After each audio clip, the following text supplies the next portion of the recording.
Hi friends, welcome to this channel. In this video, I will show you how you can turn off the connection limit for phone calls on your iPhone.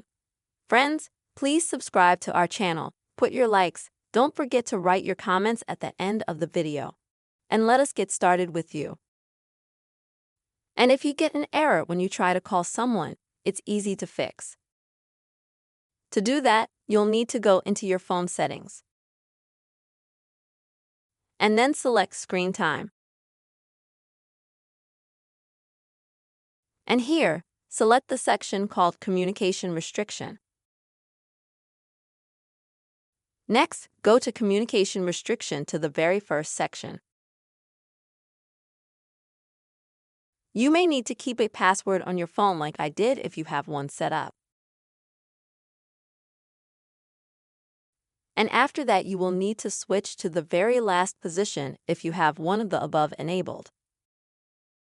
In this way, you will be able to get rid of your problem and you will disable the connection limit for phone calls on iPhone. Friends, I really hope this video was helpful for you. Please put your likes, write comments, be sure to subscribe to this channel and see you soon.